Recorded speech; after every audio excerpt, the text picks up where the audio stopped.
થઈ ગયો. જો ભાઈ બધાએ આ બ્લોગને જોજો તો આત્મા જ્ઞાનનું છે. તો આત્મા જ્ઞાન કેવી રીતે છે એ આપણે સમજવાનું છે. તો આ કાયમ માટે જોવો ને તો તમને પહેલેથી જ જોવો ને તો બધું તમને આત્મા જ્ઞાનનું જ્ઞાન થાય કે આત્મા કેમ રહેલો છે, જીવ કેમ રહેલો છે, મન કેમ રહેલું છે, બુદ્ધિ કેમ રહેલી છે, ચિત્ત કેમ રહેલું છે. તો આનું જ્ઞાન થાય આપણને. પહેલાના ઋષિઓ હતા ને એ એકાદશીનું વ્રત કરતા. એટલે શંકાદિક ઋષિ હતા. શંકાદિક ઋષિ એ કહેવા માંડ્યા કે હાલો આજ મારે 11 છે, પણ ભગવાનના દર્શન કર્યા સિવાય અન્નજળ લેવા હે નહીં મારે. તો હાલ હું ભગવાનને ઢૂંઢું ગમે ત્યાંથી એમ. પહેલા એ રીતે ઋષિ રહેતા. 11 કહેવામાં આવે. આપણે એકાદશી કરીએ તો ઋષિ તપાસ કરવા નીકળી જાય. જોવે બધે પણ ભગવાન કંઈ મળે નહીં. પછી એને સમાધિ લગાડી અને જોયું. કીધું એને કે ક્યાં છે આત્મા રામ દયાળુ પ્રભુ, ક્યાં છે આત્મા રામ.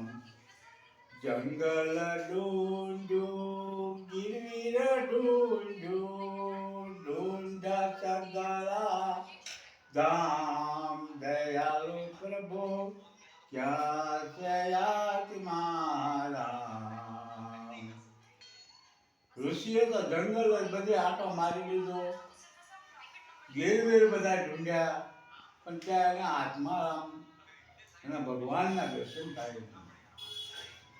ત્યારે એને એમ થયું કે હાલ કે પહેલાના ઋષિઓ સમાધિ સડાવીને જોતા.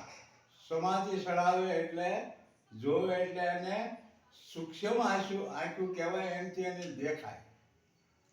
જય ત્રિકુટીની અંદર જે આંખ આવે છે એમથી એ જ્ઞાન થાય છે. તો એમથી એ જોઈ લેતા. ત્યારે જોઈ લીધું એટલે તપાસ કર્યો તો એના સમાધિની અંદર એને એવું બતાવ્યું કે ગોકુળની અંદર મહા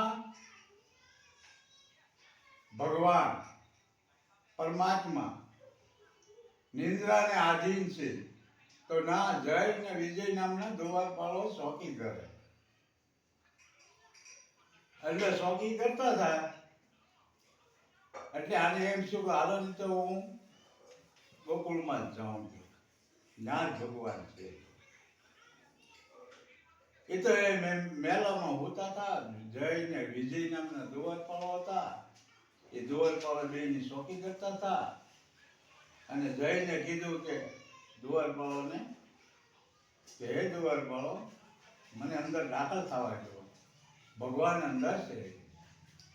એ કે અમે ભગવાનનો હુકમ છે કે અમે અંદર દાખલ થવા નહીં દઈએ.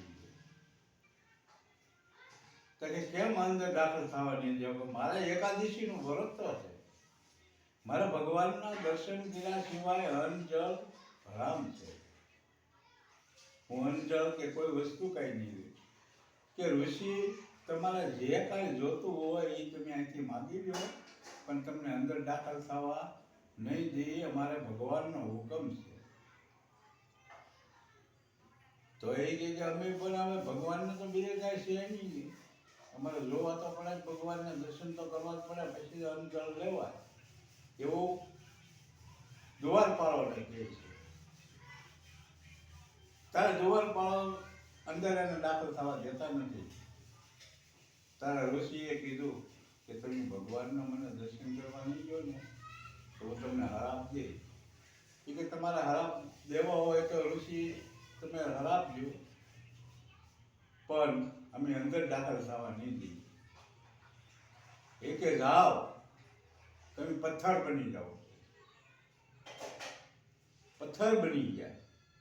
એટલે ભગવાન જે મહેલની અંદર સૂતા હતા, નાથી જાગૃત થયા અને દોડીને આવ્યા. આવીને સંતાનક ઋષિને પ્રણામ કર્યું અને પ્રણામ કરીને કીધું કે હે ઋષિવર, આ મારા દ્વારપાળોને તે કેમ તમે શ્રાપ આપી દીધા?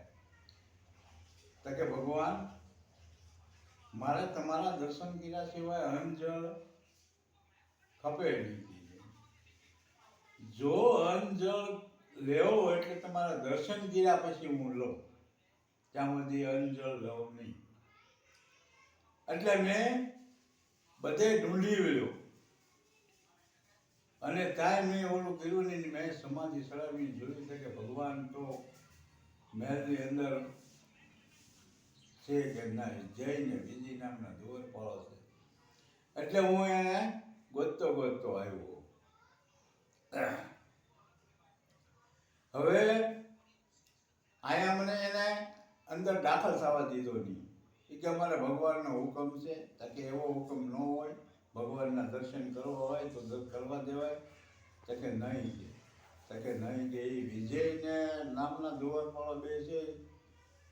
એ દ્વારપાળો અમારે શોખી કે કરે છે, એને અમારો હુકમ હતો એટલે તમને અંદર દાખલ થવા દે નહીં. તો પણ ભગવાનના દર્શન કરવા હોય તો અંદર દાખલ થવા ન દે. ભગવાન તમે તો આવો હુકમ થોડો હોવો જોઈએ, કારણ કે એ તો હુકમ હોવો.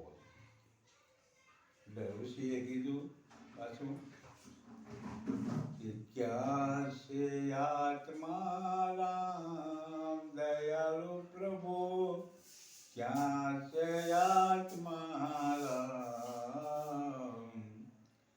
જંગલ ઢૂંઢ્યા, ગિરવીર ઢૂંઢ્યા સગળા ધામ, દયાળુ પ્રભુ ક્યાં છે આત્મા રામ? એટલે મેં સમાધિ ચડીને જોયું તો તમે મહેલમાં બેઠા હતા અને જોયું છે. એટલે કે અમે દર્શન કરવા આવ્યા છીએ. તમારા દર્શન કર્યા સિવાય હું અંજળ લેતો નથી. તો એ દર્શન તમારા થઈ ગયા છે. હવે અંજળ હાલશે. તો કે ઋષિને કીધું કે તમે પધારો.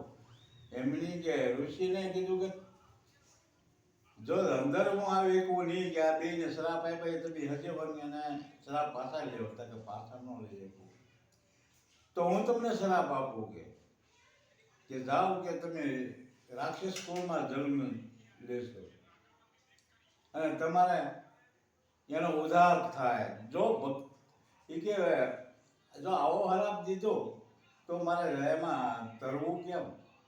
તો કે ભક્તિ ભાવે બચજો તો 7 અવતાર અને વેર ભાવે બચજો તો 3 અવતાર. તો જઈને વિધિ નામના દ્વારપાળો હતા ને, એને શ્રાપ દીધો. એને તરત કીધું કે જો તમે રાક્ષસ કુળમાં જન્મશો પણ તમે વેર ભાવે બચશો તો 3 અવતાર અને ભક્તિ ભાવે બચો તો 7 અવતાર. તમારે જે કાંઈ હોય. પછી બેયનો લંકાની અંદર એનો જન્મ થઈ ગયો. જે ઋષિ હતા એ વિભીષણ થયા અને ઓલા રાવણ ને કુંભકર્ણ થયા.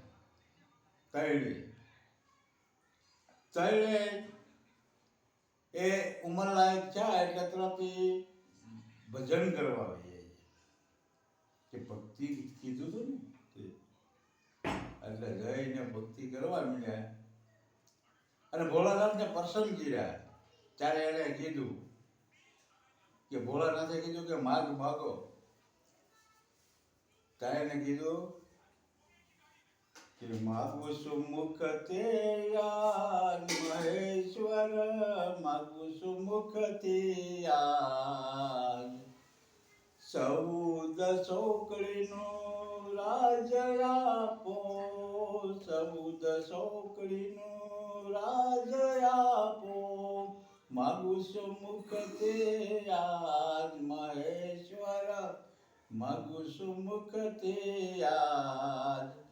1000 હાથીનું જોર આપો, 1000 શક્તિનું જોર આપો, દસ મસ્તકને વેશભૂષા. માગું છું મુખથી આજ મહેશ્વર, માગું છું મુખથી આજ. હવે આ બોલો તમે બધા સાંભળજો. પુરુષ